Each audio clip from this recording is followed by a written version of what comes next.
Welcome in, ladies and gentlemen. You're listening to Sports Time HQ. I am your host, Ram. Joining with me today is my great co-host, Gary. Here we are. How you doing, Freddie? I'm doing great. It's going to be a great day. Some surprises coming in the next show, where I'll be. But yeah, it's gonna be a great time today because there has been a lot going on in the NFL world. So we have a lot of things. Obviously, the show today was supposed to be talking about 2026 free agency, but we got to change it up a little bit because there's too much that we have to talk about in the NFL world on the news, the releases, the trades, the signings. There's so much content. We might even have to talk about a little bit next show. Who knows? Because there's going to be more signings by next show as well. But today is the first official day of the new 2026 season. I do believe. Yeah, it is. So, and this is our very last show of season 5, which is our 50th episode. Can you believe that? I know it's been a long time coming, but I've been on the show for just about a year now, a little over a year, right? Maybe. Yeah, just about. Just about. So yeah, I've had a great time, and thanks for bringing me along. It's been a great season. You sound like you're leaving now. No. Well, I guess let's first start diving into the news and notes from around the league, kind of just the basic news and notes from around the league. And that's first starting with Xavier Worthy. He won't be charged with an assault charge that has been dismissed. That's a good thing more so for the Chiefs because the Chiefs need some talent help for the wide receiver room. Xavier Worthy is talented. So I think this one helps the Chiefs a lot. Yeah, no, it does. You saw his impact in the Super Bowl. He was like the only player that tried, and he really started to heat up towards the end of the year. So I've always been a fan of his ever since he got drafted to the Chiefs. So yeah, I'm all for him, and I hope he can, get his head on tight so he can get back on the field and do what he needs to do for the Chiefs. Yeah, 100%. Michael Gallup. People may know him as a former Cowboys wide receiver. He intends to come out of retirement. He wants to play. Unfortunately, the wide receivers, there's so many wide receivers in free agency still. I don't know if he is going to find a home. And if there is a home he finds, it probably might just be back in Dallas.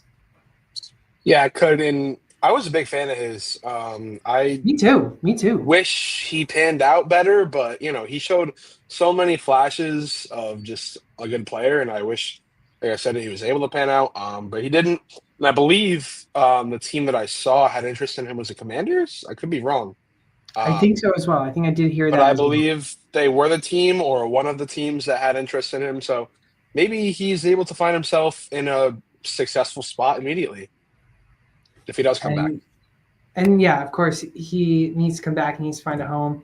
But again, can he be the guy that we used to see as a solid slot receiver is the question too, which would be nice. Saints converting most of Derek Carr's 2025 salary into a signing bonus. Now, obviously, they needed to try and free up some space. This frees up a decent amount of space. And it seems like Kellen Moore is comfortable in having Saints quarterback room being Derek Carr as a starting quarterback. So I think this is showing that he's trying to double down and he thinks Derek Carr will be the guy moving forward over there. But don't be shocked, I think, if they add a quarterback in the draft.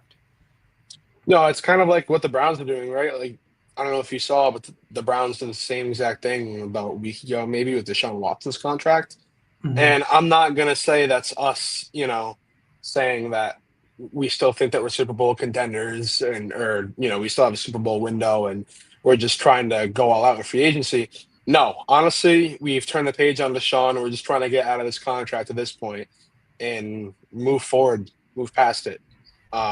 So I think it's a good move for the Saints, freeing up a lot of money because of the team that's always in salary cap hell.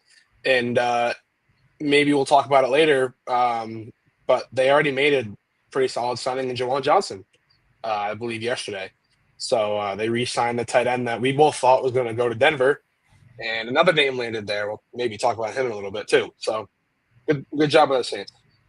Yeah, I mean, good job that they're splashing some money into free agency. I mean, we didn't think that they were going to splash anything into free agency, really, because of their cap troubles that they were dealing with.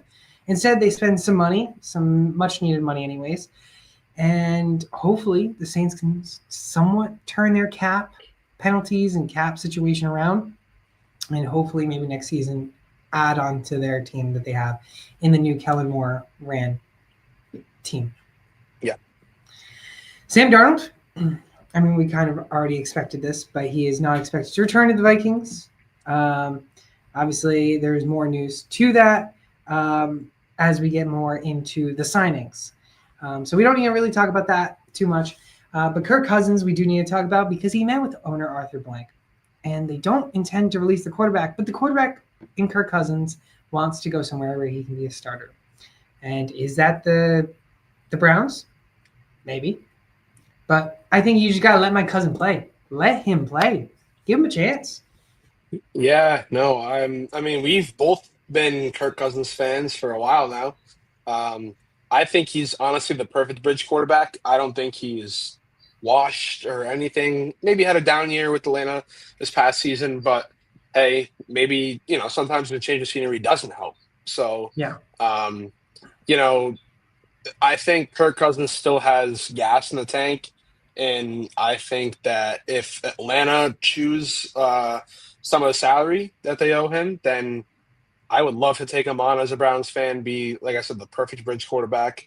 Um, be here for whatever his contract is, 2 years maybe, something like that, and Yeah. either a still draft Shadur or Cam Ward, whoever it may be, You still want or Shador.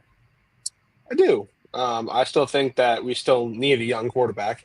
But if we don't go quarterback in the draft, that's totally fine too. Get Abdul Carter. All right.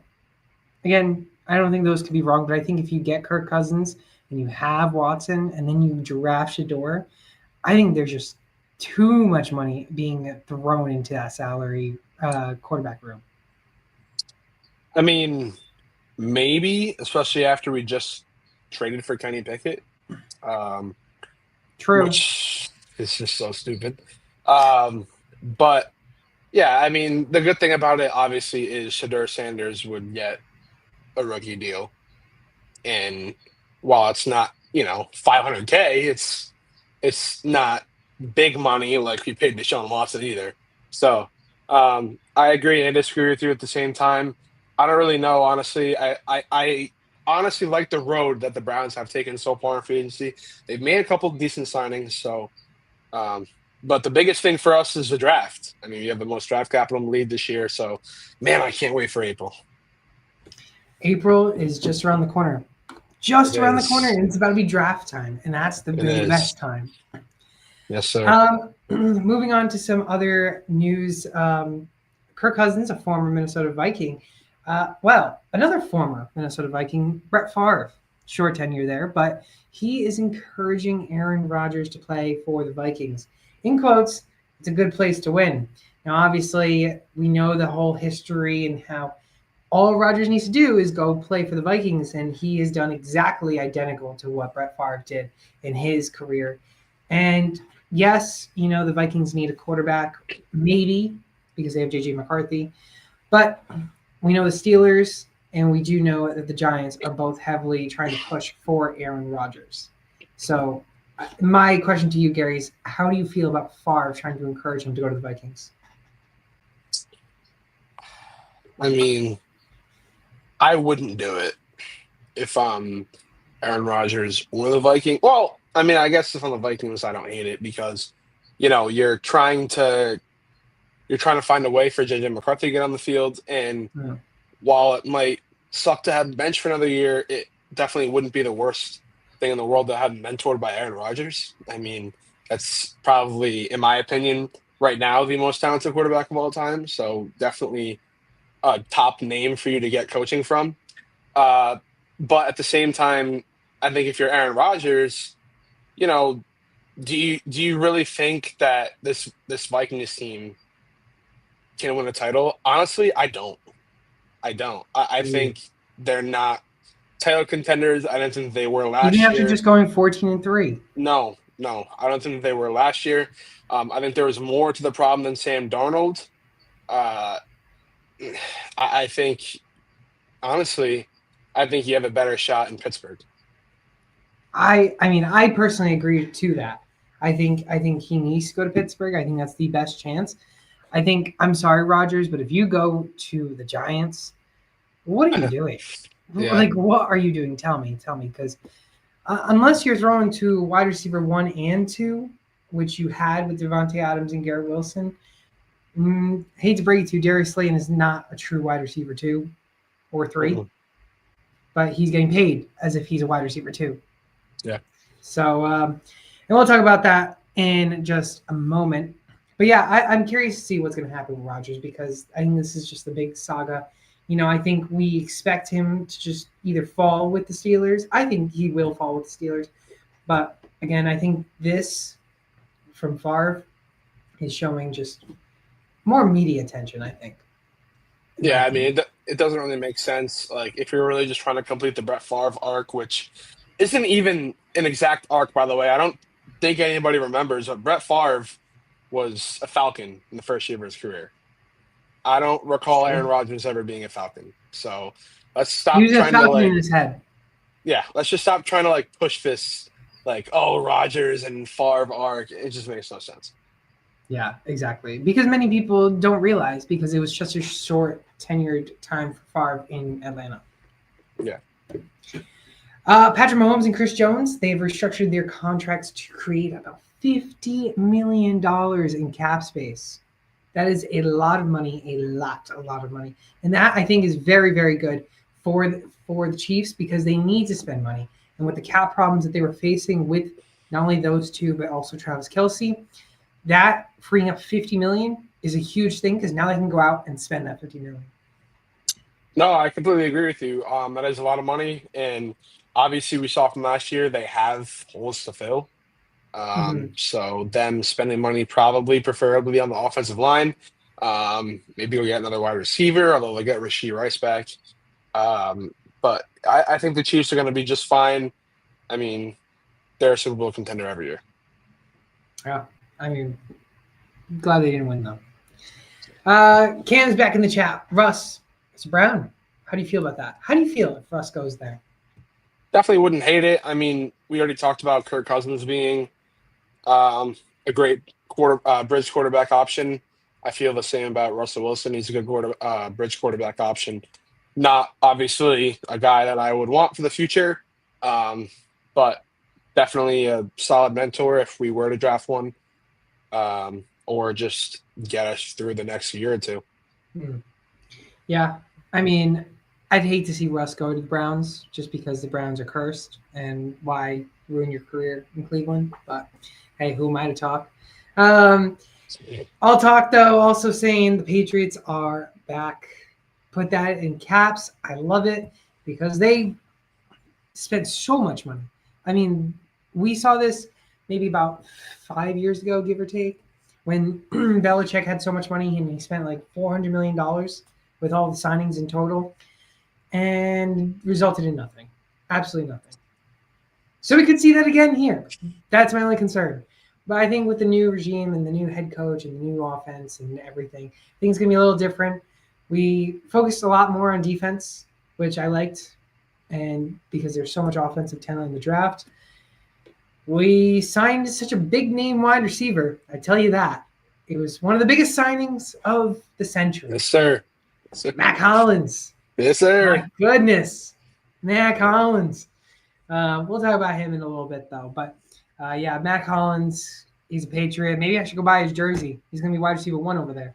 You'd be the only one to ever own a Mac Hollins jersey. So I know, right? Big Ben. Mr. Big Ben. Not in London.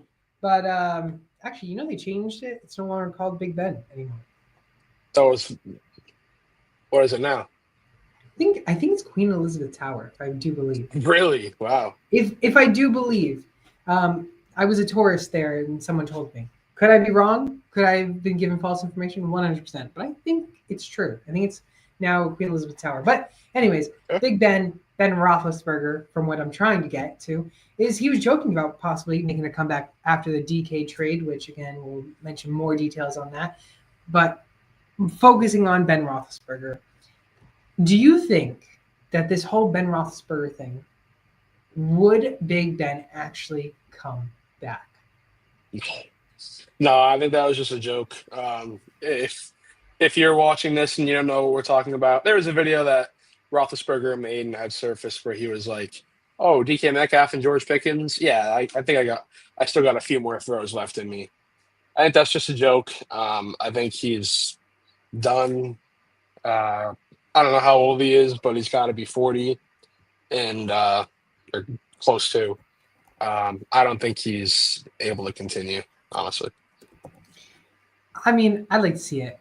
He's 43 years old. Yeah, exactly. Older than I thought. Wow. Well, let me hear you. Let me hear what your take on it is on my scenario. You signed Ben. You signed Ben Roethlisberger for 1 year. Oh my God, he can't be for 1 year. You draft Jackson Dart or someone in the second round. Mm-hmm. You go, what, 12 and 5? Make the playoffs? You think the Steelers would? I think so. I think Ben Roethlisberger has a chance still. I think he's still got a little in the tank where he can still lead that team.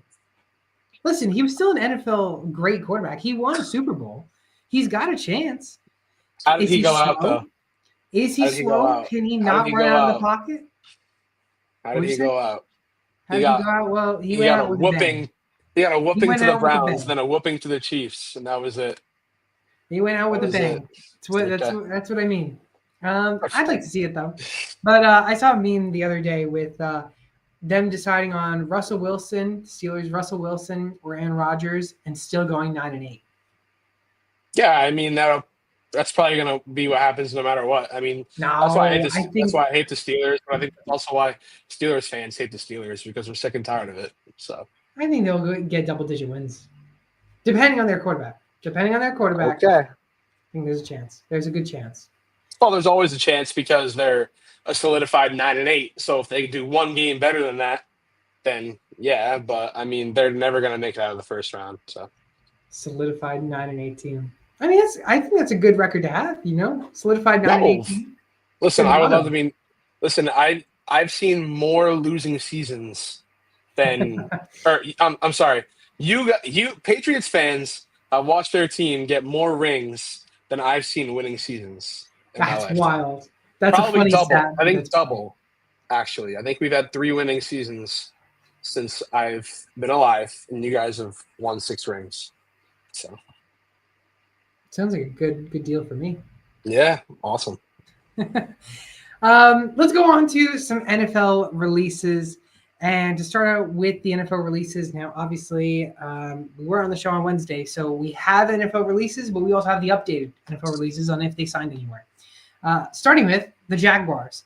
They've released Evan Ingram after 3 seasons, and now he is signing a 2-year deal with the Broncos. And I love it. We mentioned Juwan Johnson was a guy that should be going to Denver, at least I did. And I knew that they needed a tight end to help that offense. And I don't know what the Jaguars were doing with Evan Ingram, because I think he sucked on the Giants, but he was amazing on the Jaguars. You released him maybe for cap penalties and cap-wise stuff, but Bo Nix now has another great pass catcher and a tight end, and I love it. And I think fantasy value, Bo Nix goes up here, and also Evan Ingram continues to roughly of where he was this past season. Not saying he will go up, but around this where he finished this past season. I think he's a tight end 1 in this offense. I don't know. I love Evan Ingram, and I love the signing for them. But if I'm going to be honest with you, as much as I'm not a fan of Trevor Lawrence, the one thing that he did was pepper Evan Ingram with targets. See, I don't know if that remains here in Denver. I think he's going to be solid. I think he's going to come up with big plays when he's needed. But to be completely honest with you, obviously Courtland Sutton had, I think, a career year last year. But Bo Nix in that Denver offense, very unpredictable. I feel like you could see Sutton going for 100. You could see Marvin Mims getting 2 touchdowns and 100 yards randomly. Um, yeah, I don't honestly know what to think. I love Evan Ingram. Do I see him as a bottom wide receiver or tight end one? Oh yeah, he'll be a tight end one in 12-team formats. Yeah, but I think he'll be honestly scraping the bottom part of the top 10. Interesting. I can see Which I him feel like, as which I say that's a decline because I feel like he's better than that. yeah, and I completely can see your point of view. I think he will finish at least tight end 7 or higher, in my opinion. Okay. Okay. In my opinion. Von Miller, released from Buffalo. No update on him. You got anywhere where he went? I don't think he went anywhere. I think he's still a free agent. And I think he will be a free agent. Yep, I think he is a free agent. Bills are filling that void though. Yeah, they very much did. Chargers, and this follows right up. Chargers released Joey Bosa after 9 seasons, but the Bills signed him to a 1-year, $12.6 million deal. Honestly, I think this is a great signing. I thought, again, Joey Bosa being released was a big shock because of the fact that he is a great player. He's a Pro Bowler. But again, the cap penalty was the problem. And I think the reason why the Bills needed him, you get an upgrade with that. Von Miller's aged. You get Joey Bosa, and I think it's great.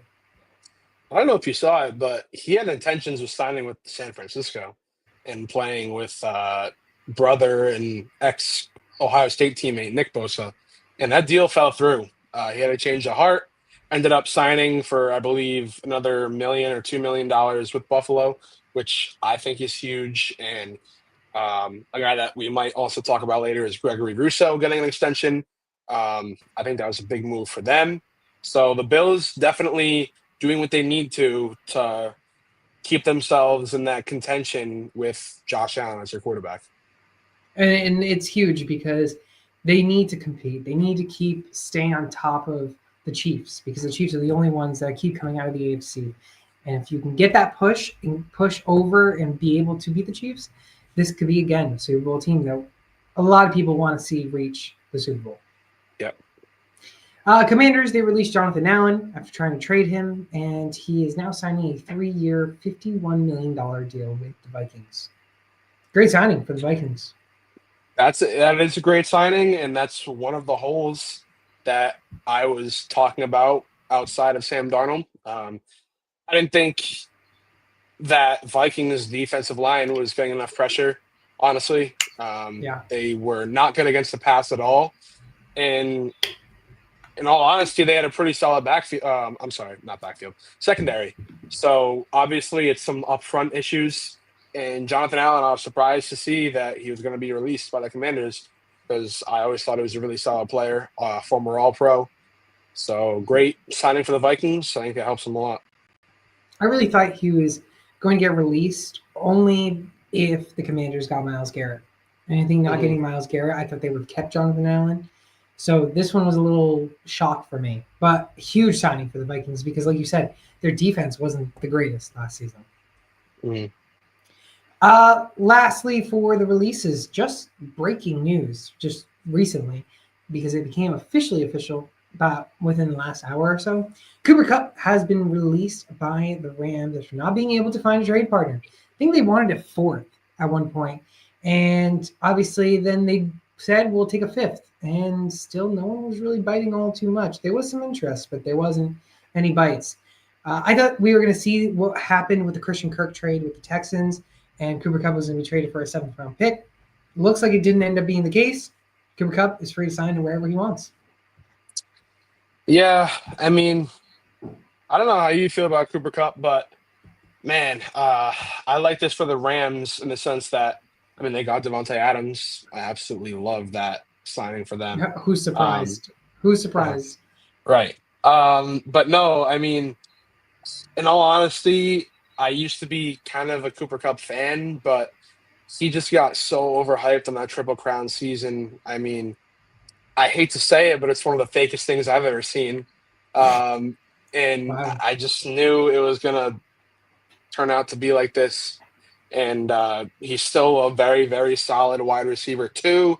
Probably one of the better wide receiver 2s in the game. but I truly don't think he's a wide receiver one anymore. So I think he's going to help whatever team he goes to, as long as he's not a wide receiver one. Um, but yeah, his time at LA is over with. Now, didn't Jamar Chase just win Triple Crown? He did. So you think Jamar Chase is going to be a joke?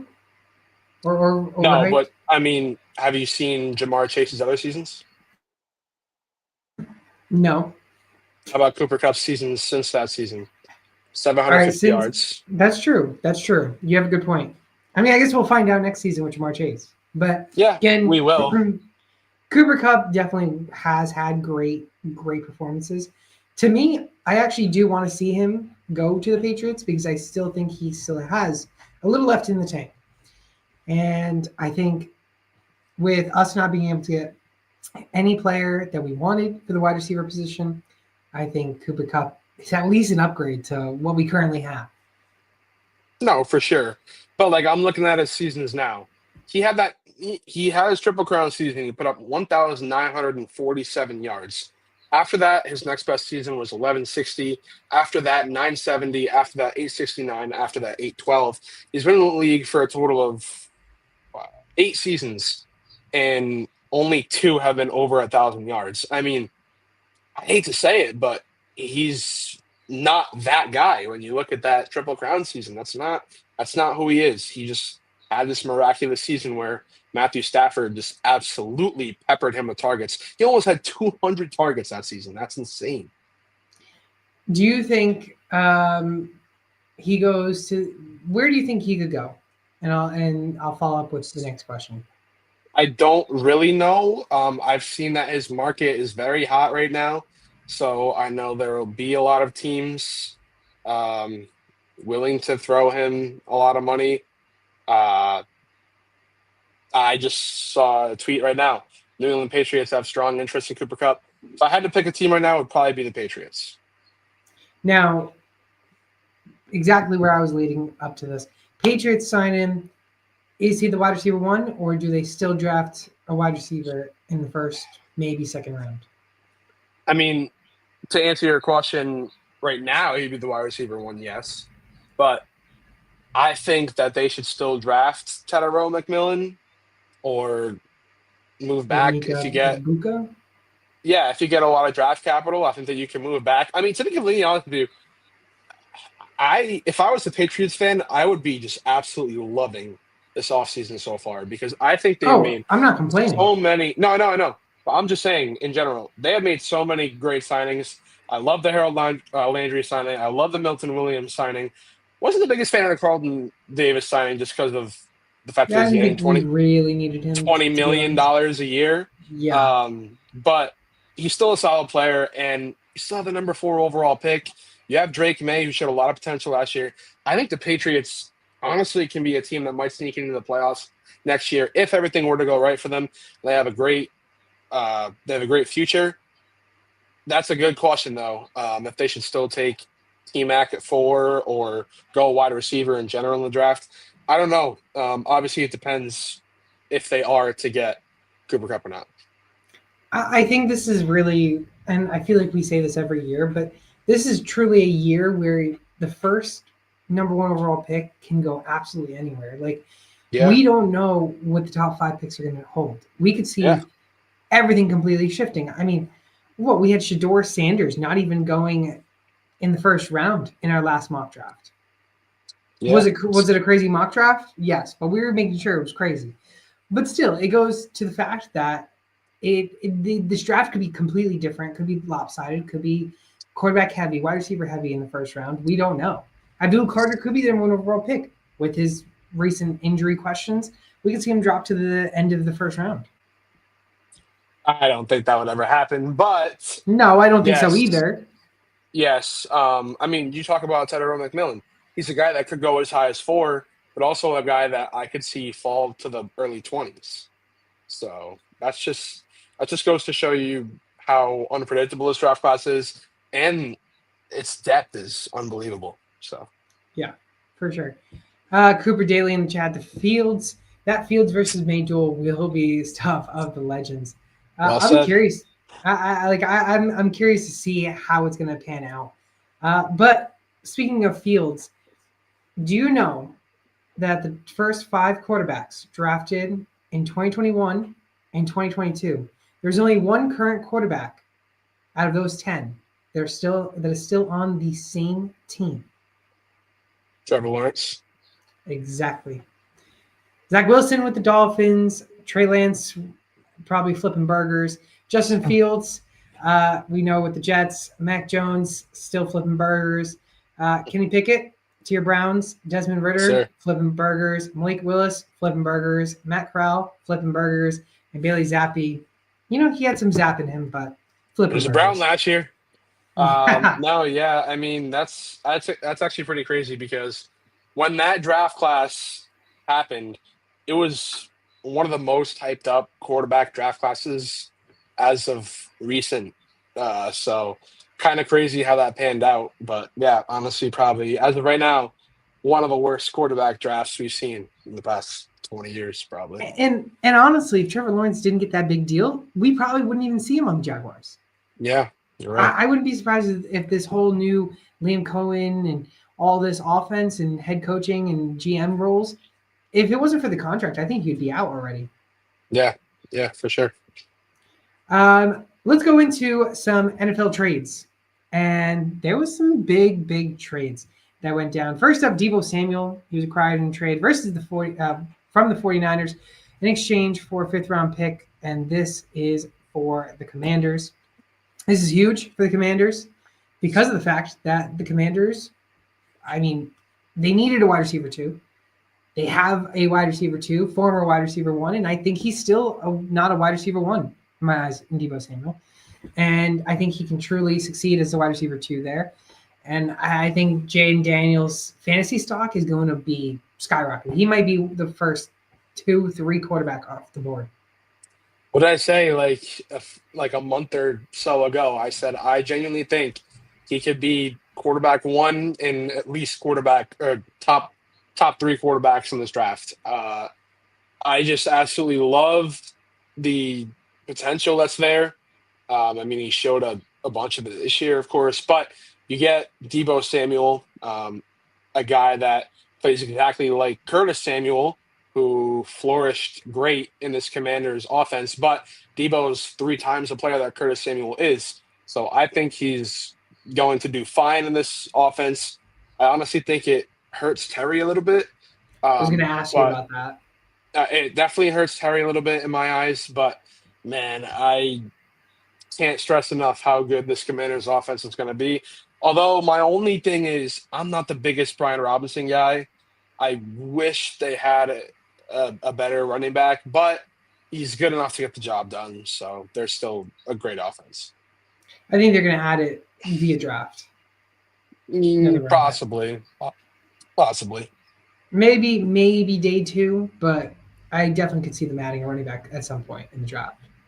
Yeah, I mean, definitely like a guy that I think they need a bigger body in there. Like Brian Robinson is actually, believe it or not, pretty tall for running back. I believe he's like 6'1", but I honestly don't think he's that like a strong back. I think he's more of an elusive, quick back. So I would like to see them draft maybe like a Quinshon Judkins. That would be cool to see. But yeah, no, you might be right. Maybe they'll go after some guy in the draft. It'd be interesting to see how this offense is going to pan out because obviously we didn't really see a true wide receiver 2 there in that team, and they made it to the NFC Championship. Is the wide receiver the next step for them to make that Super Bowl? We'll have to see this season.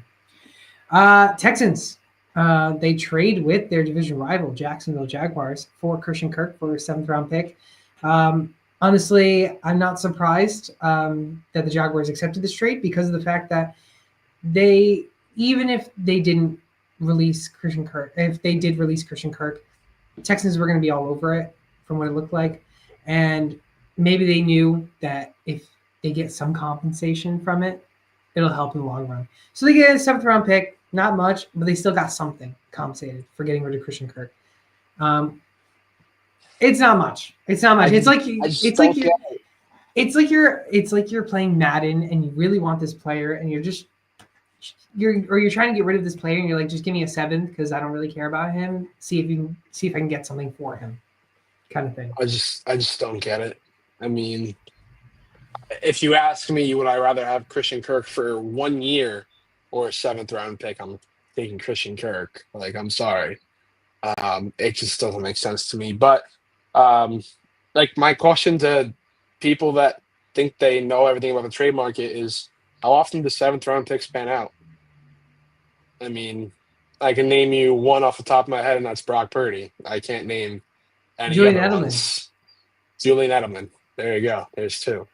Can't think of anybody else. So I watch a lot of football. I love learning about the history of the game. There are 2 players that I know that have been 7th-round picks in the history of the NFL that have panned out. And, I mean, Christian Kirk, we've seen put up wide receiver 1 numbers. Didn't do it this past year like we thought it was going to happen, but he's still a very solid wide receiver 2 option to Brian Thomas if they want him to be the wide receiver 1. Yeah, and I think this helps CJ Stroud. Again, I will say, though, unfortunately, I think the Emeka Egbuka hopes and dreams have fallen and crashing down. Yes, they're probably going to take a lineman, I believe, especially with the departure of Kenyon Green. Yeah, offensive lineman. I thought at first you were going to say defensive lineman, but offensive lineman 100%. Yeah. Kenyon Green, they also lost Laramie Tunsil, no? Yes, to the Commanders. Yep. Laramie Tunsil goes to the Commanders. They trade a Tunsil and a 4th-round pick, 2025 4th-round pick, to the Commanders. They get a 2025 3rd and 7th. They also get a 2026 2nd and 4th. I think this is huge capital for the Texans. But to follow up with this, they do trade offensive lineman Kenyon Green for a 2026 and a 2026 5th to the Eagles. For defensive back CJ Gardner-Johnson and a 2026 6th-round pick. So right now, CJ Stroud's legs are going to be running. Yeah, as of right now. But I like the trade for both teams for CJ Gardner-Johnson and Kenyon Green. I know a lot of people don't like it for the Eagles. Say it doesn't make a lot of sense.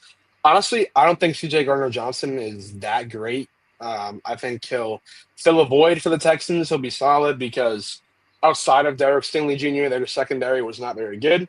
So they definitely fill a void that they needed to fill. And for the Eagles, they lose Mekhi Becton. And Kenyon Green, I think, is a guy that could be a future all-pro guard with all the sorcery that the Eagles coaching staff has been able to pull off with the offensive line. So I think it's a great move for them. I also like the Laramie Tunsil move for both teams. I think they protect Jaden Daniels by getting Tunsil, and I think the Texans get a ton of draft capital. So 2 good moves for the Texans, in my opinion. Yeah, 2 good moves, and it basically turns out to be how will it pan out in the long run? Because obviously we know Tunsil and Green have produced very well for the Texans at some points. And help protect CJ Stroud. But I think maybe there's cap problems, cap issues that they need to avoid. And trading those guys away, now how can you use your draft capital to be able to get the next best for the line? Mm-hmm. Yeah. So, and we very much should see it. We could very, very much see them moving up in the draft in the mid-first to get an offensive lineman. Yeah, it's definitely possible. I can see that. Browns trade quarterback Darian Thomas-Robinson. Yes. And a 2025 5th to the Eagles for Kenny Pickett. I mean, why the 5th was thrown in there, I don't really know. But, yeah, I mean, I'm happy that we got the worst quarterback in history off our team and Dorian Thompson-Robinson. So that's all A-okay with me. Why we went for I think Kenny the worst Pickett, quarterback really in history is Nathan Peterman. No, I guarantee you it's Dorian Thompson-Robinson. He has an 0 to 10 touchdown to pick ratio. So I don't think I've ever heard of one worse than that. So I'm going to think that it's him. And that's a lot coming from Browns fan, as I've seen my fair share of terrible quarterbacks. Honestly, The Eagles would have probably just done it for a fifth. Yeah, I know. Well, that's the thing. I think we wanted to get rid of DTR, and that we had to throw a fifth round pick in there for them to take him. So Yeah, for sure. The Bills, they just traded Kier Alexander and a 2025 sixth, and they receive a 25 fifth and a 2026 seventh. This is a former 2022 first round pick for the Bills. Kyrie Elam, is that what you're talking about? Did I say Alexander? I meant Kyrie Yeah, Elam. it's fine. Yeah, Kyrie Elam goes to the Cowboys, right? Is that where he went? Yep. Yeah, so that's a guy that I thought had a lot of potential when he was first drafted. Has been okay at best for the Bills. Maybe he goes to a crowded but talented Cowboys defensive back unit, and maybe he can do good over there. Yeah.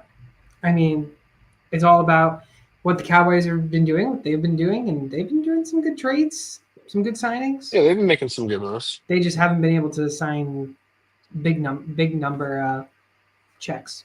Right. I think last time they haven't signed someone more than $6 million a year in like 10 years almost. Yeah. Crazy. Let's go into some bigger trades. The last two big trades from one specific team. Tyler Lockett, he gets released. Geno Smith gets traded to the Raiders for a 2025 third round pick. Now, the Seahawks tried trading Geno Smith and DK Metcalf for Max Crosby, who is currently now the highest or second highest paid defensive end. A ton of teams were interested in talking about Seahawks for DK. Eventually, the DK Metcalf saga ends as he goes to the Steelers, and they get a 2025 second round pick. So you get rid of Geno, you get rid of DK, you get a second and a third. Good draft capitals. Didn't know Geno was worth a third, but I think the fact that the Raiders declined a Geno DK trade for Max Crosby was wild to me. Yeah.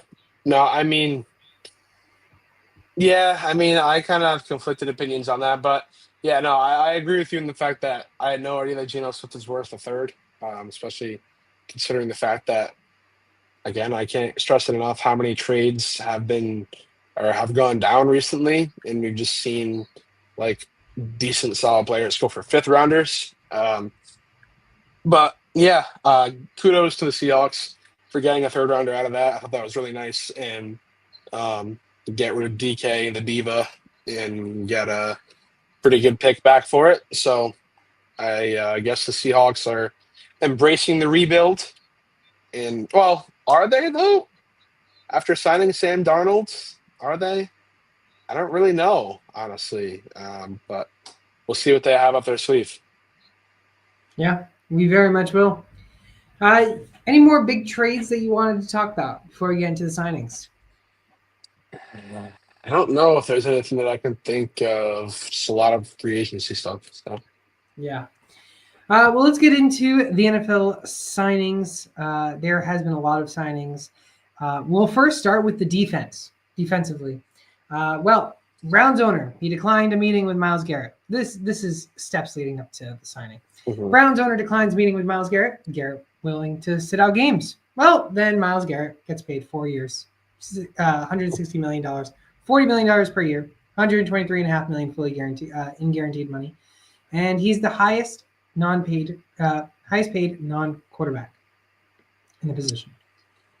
It's crazy. How can you guys even afford this? Well, what do you think we were restructuring Deshaun's contract for? It was just for Garrett. Yeah, pretty much. No, I mean, I don't know. It's crazy that this is happening because I didn't expect it at all to happen. But like our GM, Andrew Berry, said, you can't let a Hall of Fame player just walk. So I'm glad that they were able to snag him. And hopefully it's not just because Garrett knew he wasn't going to get traded. I hope that he actually, maybe had a change of heart, or maybe this is his whole thing the entire time along, and hopefully continue a chase for a championship. Chasing for a championship is a strong statement for the Browns. I mean, it's not like we haven't had. I mean, listen. To be honest with you, I've been lucky as a Browns fan. If you're talking about like To the see an 0-16 season, yeah, you have been. no, I'm saying if you grew up as a Browns fan in like the mid '90s to like growing up in the mid '90s to the mid to late 2000s, all you've seen is losing. Like, and all Yeah. I've seen is losing, but I've also seen them go to the playoffs twice, which for the Browns, that's lucky. So it's not like we haven't had a team that couldn't do it. I mean, we almost beat the Chiefs. We should have beat the Chiefs that year. Didn't, but we were a few plays away from going to the AFC Championship. So close yet so far. that's right. Bills Gregory Rousseau signing a 4-year, $80 million extension, $54 million in guaranteed money. Again, we mentioned this a little bit before, but this is a big signing for the Bills if they want to try and compete with Patrick Mahomes and the Chiefs and try to secure finally a Super Bowl appearance. Yeah, he's a great player, and him and Joey Bosa will be a disruptive duo. Very much. I'm going to ramble some signings, and you mention any of the bigger signings that you want to talk about defensively. Bucks re-signing linebacker Levante David to a 1-year, $10 million deal. He's 35 years old. Vikings agreed to a 3-year, $66 million contract with cornerback Byron Murphy. Cardinals signed defensive end Josh Sweat to a 4-year, $76.4 million deal. Panthers, they signed cornerback J.C. Horn to a 4-year, $100 million contract extension. Chargers re-signed Khalil Mack 1 year, $18 million. And just recently, cornerback Jonathan Jones, unfortunately for Patriots fans, he leaves after 9 seasons, and he is signing a 1-year deal with the Commanders. The money has not been yet released. Yeah, I think the biggest one here for me, I mean, you could bring up J.C. Horn, but that's an extension, so I'm not going to talk about that. I think the biggest new re-signing for me is Josh Sweat. Showed that he was disruptive this year with the Eagles, causing havoc off the edge. I think that's a big move for the Cardinals because their defense has not been great recently, kind of lacking that disruptive presence. So getting Josh Sweat for 4 years, I think that's a great job by them.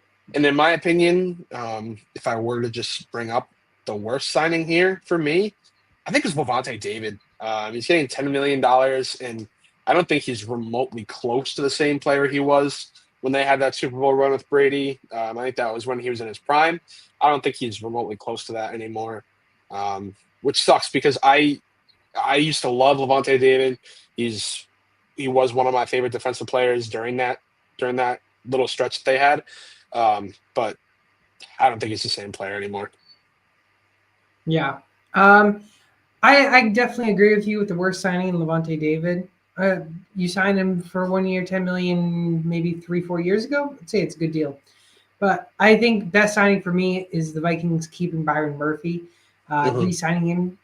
He played 30 games in his 2 seasons with Minnesota, and he recorded over 138 tackles. So he definitely, total tackles, by the way, over 100 solo tackles. But he's also been able to have some forced fumbles, almost double-digit interceptions at 9. I mean, he took a 2nd-year jump with Minnesota, and I think he is very much getting the money he deserves.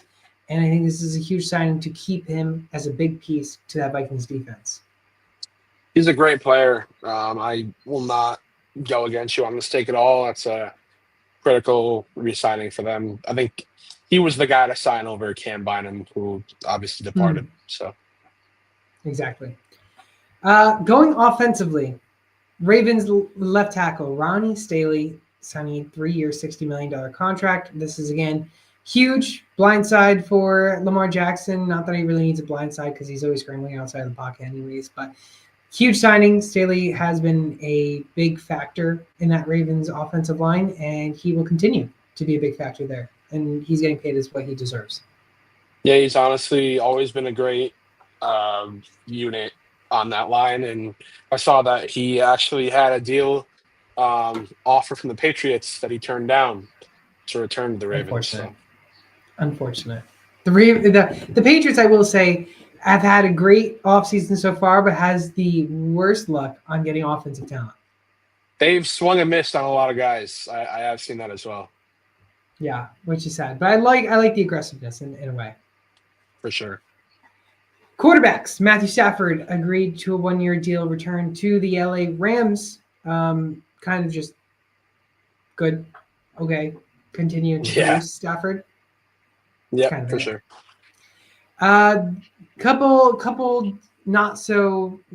less known signings or less important signings that I'll mention. Marcus Mariota re-signing 1 year, $8 million with the Commanders to back up Jaden Daniels. Cardinals signed Jacoby Brissett to back up Murray. Zach Wilson signing a 1-year deal with the Dolphins to back up Tua Tagovailoa. And Josh Dobbs signing with the Patriots to a 2-year, $8 million deal. And I think that's technically the most irrelevant quarterback signings.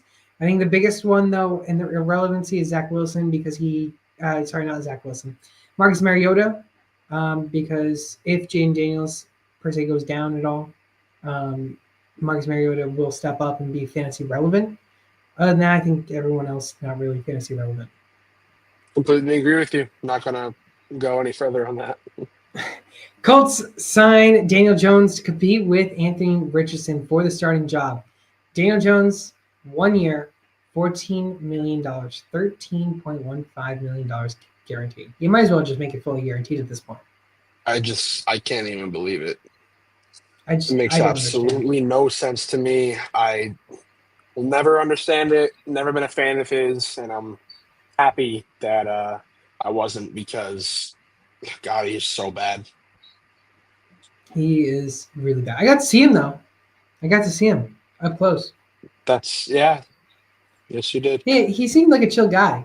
He was just a chill guy with Malik Neighbors. This was at MetLife Stadium, though. I was at a Luke Combs concert at the Pit, and I was like, that guy looks familiar. I know that guy. And then someone behind me was talking, and he was also trying to figure it out. And then we ended up figuring out it was Daniel Jones. And then he was with Malik Neighbors, but he was also with someone else that I can't remember off the top of my head. But yeah, got to see him. He was famous for, 30 seconds? Yeah, that's about it. No, I'm sure he's a cool guy, but he's not good on the field. So yeah, not good on the field. Two bigger signings. Jets signed quarterback Justin Fields to a 2-year, $40 million contract, $30 million guaranteed. They passed on Justin Fields. They ended up getting him. Or they weren't able to get Justin Fields at the time. They now get Justin Fields because you know what? The Jets got Zach Wilson at that point. Justin Fields, I was predicting to go to the Jets, and I think this is a great signing for the Jets. I think this is what they needed. Young player with young talent of the offense and young defense, and I think this is perfect. A perfect fit for Justin Fields. Skyrocket. I love fantasy value for Justin Fields. Not only him, but also Garrett Wilson. Yeah, I'm hoping the connection is still there because if it is, they will be deadly. Cooper, you brought it up in the chat. The Jets just signed center Josh Myers from the Packers. Yes, he was on that Ohio State team with Fields and Wilson. So maybe the Ohio State Jets are just trying to, give Fields this comfortability. And I love that he's getting another shot because I still think that in a role where he has his own team, he can flourish. Do you know the quarterbacks that Garrett Wilson has played with? All of them? Like since entering the NFL? Yeah. Or what do you? Yeah. Well, let me just name it for the audience. Chris Streveler, Joe Flacco, Mike White, Zach Wilson, Tim Boyle, Trevor Siemian, Zach Wilson, Aaron Rodgers, and now Justin Fields. Outside of Aaron Rodgers, the best one, in my opinion, is Mike White. So yeah, I mean, Justin Fields, besides Justin Fields, in my opinion, I think that was just the fact that he was still able to produce every single season in fantasy, Yeah. mind-boggling to me. I mean, But it it's the really goes to same show thing that with he is really a wide receiver one. it's the same thing with Terry McLaurin. And I don't know if you see a pattern here, but I sure do. Yeah, I very much do too. I'm talking about the fact that they're both Seahawks. Ohio State wide receivers. That's what I'm talking about. Well, I was just not going that route, but I'm not surprised that Buckeye fans. My goodness. Seahawks, they signed quarterback Sam Darnold to a 3-year, $100.5 million deal. Well, you said, all right, Gino, you have all the talent. You have some talent in the world. You also have the most experience, but sorry, we're going to trade you for what we can get. We're going to go sign Sam Darnold, a guy who sees ghosts for a living, but also has one miracle season and goes 14-3, makes the playoffs, but cannot beat the Lions or the Rams. So we're going to bring you into the division for the guy that has to face the Rams not once, but twice again. Yeah, I mean, I don't know. Like I brought it up earlier. Are they embracing the tank? Are they not? Obviously not, because they just dumped $100 million into Sam Darnold. We'll see how that pans out. I was never the biggest believer in him, and I'm still not. So, yeah, I would have never expected him to go to the Seahawks. No, me either. Bills and Josh Allen agreed to a 6-year, $330 million deal with $250 million guaranteed. He is projected to get $55 million a year, which is still not the highest paid. It's Dak Prescott.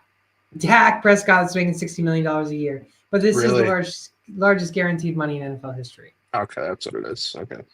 Yeah. So I think overall, congrats to Josh Allen for winning MVP and congrats on getting paid. And Bills fans, you have really a good franchise quarterback. Yeah, for sure. Going on to the running backs now. I'm going to list all the running backs because obviously there's not too many. But some ones to mention is Aaron Jones re-signing with the Vikings, 2 years, $20 million. Chargers signed Najee Harris to a 1-year, $9.25 million deal. Kenneth Gainwell, he's signing a 1-year deal with the Steelers. A.J. Dillon signing a 1-year deal with the Eagles. Javonte Williams signing a 1-year, $3 million deal with the Cowboys. Yeah, some good signings here. I figured Aaron Jones would re-sign. I like the Chargers signing Najee. I mean, obviously, I've always hated the Steelers, but I've always been a fan of Najee Harris. And we just saw J.K. Dobbins produce in that offense, and I think Najee Harris has the capability to do it again. So I'm excited to see that. Kenneth Gainwell and A.J. Dillon, they're not big signings for me. Neither is Javonte Williams. I think Javonte Williams sucks, and I think A.J. Dillon is cooked. Never liked him from the start. I love Najee Harris. I've always been a Najee Harris fan. Do you think Najee Harris being in the Justin Herbert offense now, do you think we're going to see Austin Eckler potential here?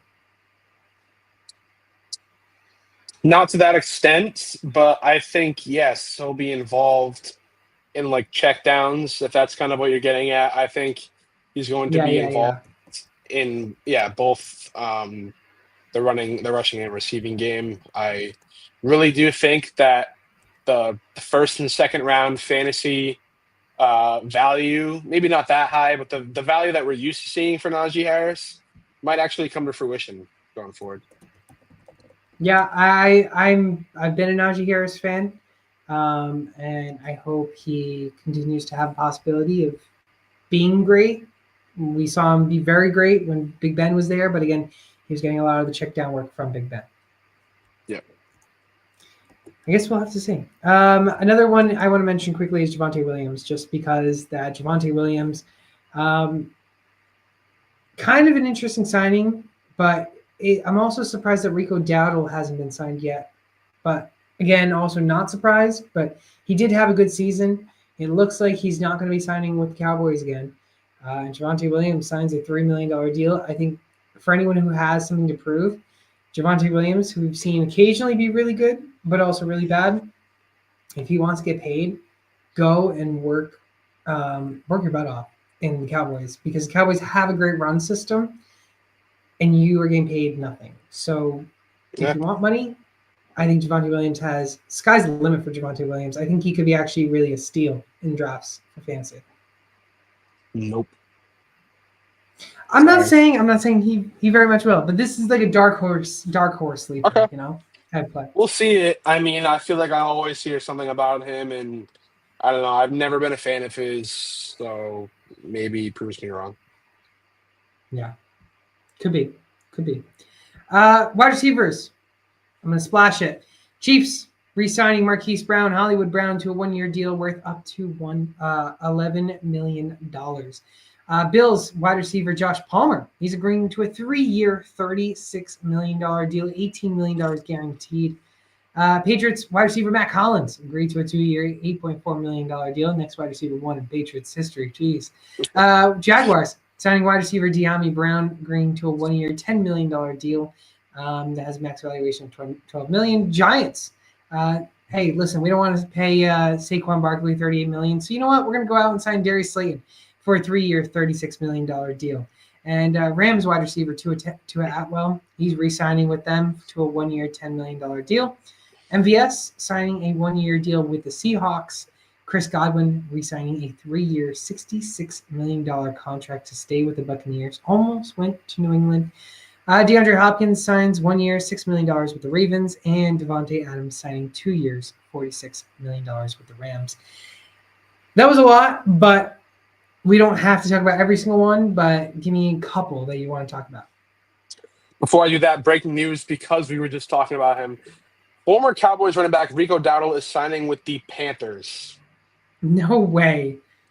Yes. He very much is. The Panthers are signing him. Just saw that. So that answers your question. Now he's signed. I was surprised, but I hate the deal. Yeah. I hate that deal. That hurts fantasy value for Chuba Hubbard. Mm-hmm. Jonathan Brooks is out the door.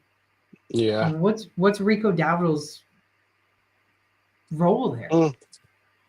Yeah, we'll definitely have to see. But I just saw that, so I figured I'd break that out there. But one thing I want to talk about is, I mean, are we seriously in a day and age where Josh Palmer and Darius Slayton are getting $12 million a year? And I mean, De'Ami Brown, he went off in the postseason, or in the playoffs, but $10 million this year. Same thing with Tutu Atwell. I mean, is he really worth $10 million a year? I don't know. I don't think so at all. It makes other deals look so easy. Like, I mean, Aaron Jones, 2 years for $20 million. Obviously, they're different positions, but would you rather have Aaron Jones for $10 million a year or Tutu Atwell? I mean, it's not even close. So, Tutu Atwell, right? Yeah, obviously. Yeah, I agree with you. I'm surprised Bills are signing Josh Palmer to that big of a deal because I don't think Josh Palmer is really that great. I think I would have rather paid someone else 3 years, $36 million. I would have probably paid Stephon Diggs to come back for that much. I just Joshua Palmer or Stephon Diggs, Joshua Palmer or Mari Cooper, maybe. Like I think you could have gotten Keenan Allen for a cheaper deal than that. Oh, I completely forgot he's still a free agent. Yeah, I would have paid $36 million for Keenan Allen. I think you could have gotten Keenan Allen on like a 1 year, $10 million deal if you wanted to. Yeah, I would have paid $13 million for a 1-year deal. Yeah, exactly. Agreed. I think one of the best deal signings is De'Ami Brown for the Jaguars. You get rid of Christian Kirk, you sign De'Ami Brown. De'Ami Brown, again, like you mentioned, went off in the postseason. 1 year, $10 million deal. We know he's not a wide receiver one, but they need a wide receiver in that offense after Christian Kirk's trade. And I think De'Ami Brown could be another dark horse sleeper that we could see this offseason break out and have great breakout potential on that Jaguars offense next season. Yeah, no, like I said, he went off this playoffs, and he definitely could be a guy that could break out. But I'm just surprised to see that basing off of a few games, he's worth $10 million. Honestly, I'm not really buying it. But an update on this Rico Dowdle deal, it has now been announced 1 year worth up to $6.25 million. So his role isn't that big. No, because I think Chuba's getting more than that. Yeah, I mean that's pretty crazy. I mean, he just went over 1,000 yards this year. So Chuba has a 4-year, $33.2 million deal. yeah, it's almost 9 million a year. It's about close to 8. 8.5, give or take. Yeah, yeah. So 8.5 to 6.2, unless they're going to do something. But I think Jonathan Brooks is either on the trading block or they might just release him and say, "Hey, you're the number one running back off the board." I mean, maybe they're not paying him that much because he was a second rounder, but I I don't think know. they'll keep him around, but if the injury lingers, then it'll definitely be a situation to Yeah, monitor. yeah, of course, of course. Chris Godwin, I want to mention a little bit too. Obviously, Yes. he was very intrigued on maybe going to the Patriots. He almost went there. Instead, he took a pay cut and went back to the Buccaneers. Um, I think this is huge for Baker Mayfield because Chris Godwin was a big beneficiary of Baker Mayfield when he was healthy. And you keep that complete offense in, I mean, what, McMillan, Godwin, Evans, Otten, Baker, Rashad White, that offense is completely the same. The only thing you lost was Liam Cohen. So I think really putting this offense to the test is, was Liam Cohen the guy who was making this offense look really great, or can this offense really do good without that offensive coordinator being the big factor? And I think there is a chance where we see him do very, very great in the long run with this whole team. Yeah, I love this for both Baker and Godwin. Also love it for myself because I think he's going to be my keeper for next year. Got him in the 11th Ooh, round, so oh, I'm that's a feeling steal. good about that one if he is able to return healthy. But yeah, man, I'm excited to see what they can do because Godwin was looking like a top 5 receiver in the game when he was healthy. Um, so definitely excited to see that. Also, want to talk about Hopkins. Called it. Him going to the Ravens it just made sense to me. At this point in his career, he's probably going to ring chase, and the Ravens are probably one of the better teams to do it with. So Yeah, I don't know if you saw something that kind of just floated kind of under the radar, but surfaced above the radar a little bit. At the NFL Honors Award, I think back in 2020, there was a post by DeAndre Hopkins, a tweet. How many touchdowns would this trio total? And in the photo was Hopkins, Derrick Henry, and Lamar Jackson. wow, wow, that's So crazy. So let me ask you this: how many touchdowns could this trio have? I mean, Derrick Henry could blow up for another 20 touchdowns, Hmm. total touchdowns.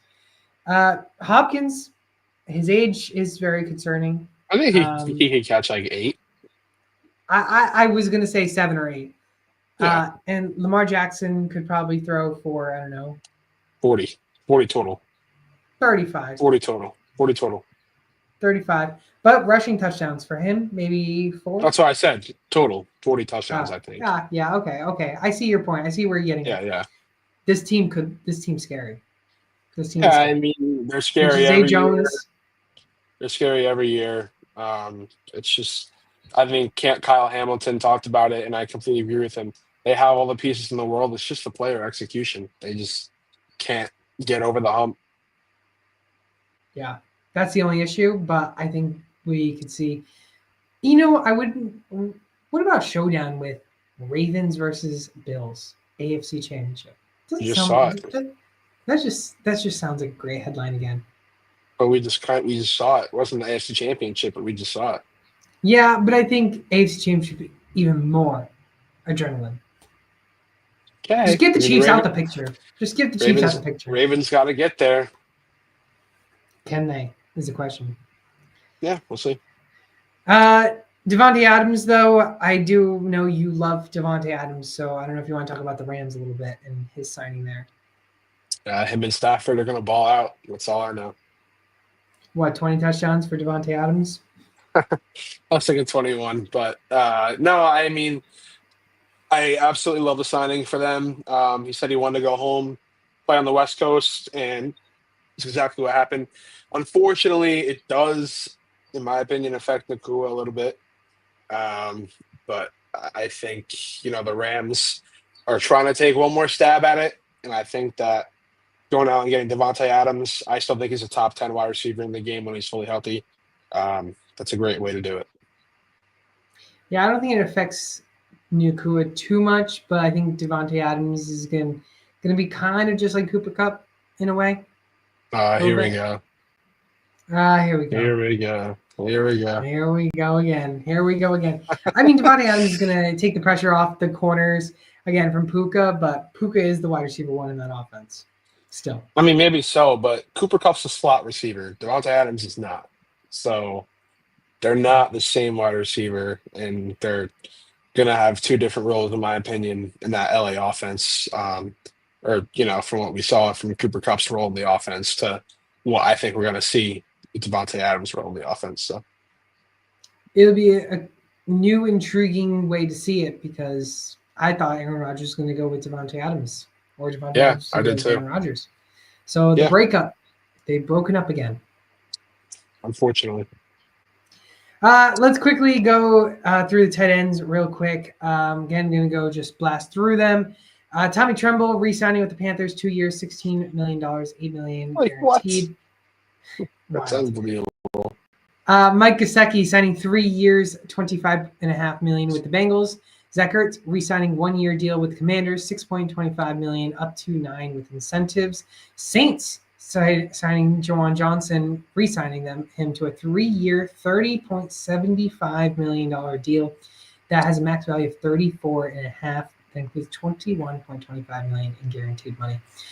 Patriots, they're reuniting with Austin Hooper. Again, just like the year where we had a splash deals, Austin Hooper was a part of it. Was he? I think so. Yes. He's re-signing to a 1 year, $5 million deal. Jaguars signing tight end Hunter Long to a 2 year, $5 million deal.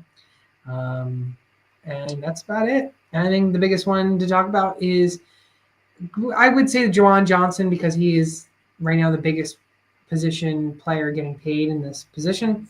But I think realistically, Zach Ertz re-signing with Commanders.